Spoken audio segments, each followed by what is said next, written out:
Each year, I welcome the poet's reminder that when the song of angels is stilled, when the star in the sky is gone, when the kings and princes are home, when the shepherds are back with their flock, the work of Christmas begins. To find the lost, to heal the broken, to feed the hungry, to release the prisoner, to rebuild nations, to bring peace among others, to make music in the heart.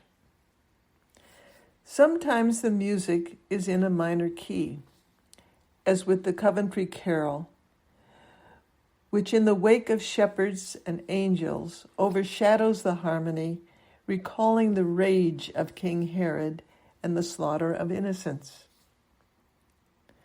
This season, too, requires the intervention of angels in the night to whisper into dreams, take the child and flee into another country.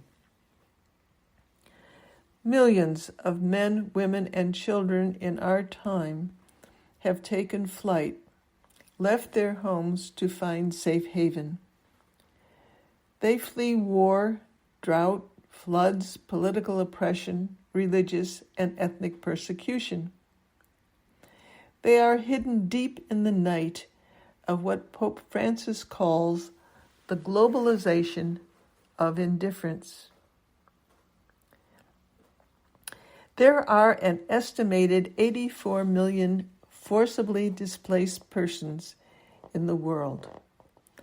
The combined populations of California, Texas, and Florida. Between 75 and 80% of this population are women with dependent children. They live desperate lives in more than 100 countries, primarily in Africa and the Middle East.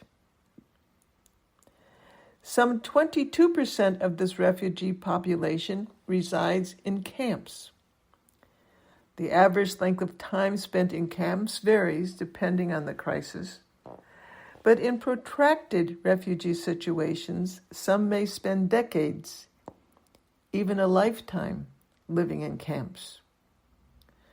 Only the most vulnerable are identified for resettlement to one of 37 nations.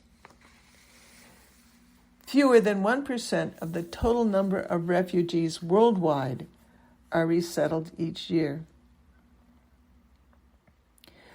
There are no established refugee camps nor provisions for resettlement for refugees, asylum seekers, or displaced persons originating from Central, South America, or Mexico. 30 minutes south of San Diego, thousands of Central American families who sought refuge pursuant to an international and U.S. law live in 10 cities scattered throughout Tijuana. These petitioners were returned to Mexico to await adjudication of their asylum requests, which are not currently being processed. The imposition of an order closing the southern border has left these refugees stranded. Today, an estimated 25,000 await hearings in 10 cities and shelters on a corridor from Tijuana to El Paso. They live in squalor. During their indefinite wait, they cope with threats from criminals and Mexican cartels and the winter rains. Only the rendering of justice with compassion will enable the real work of Christmas to go forward in 2022 for these people.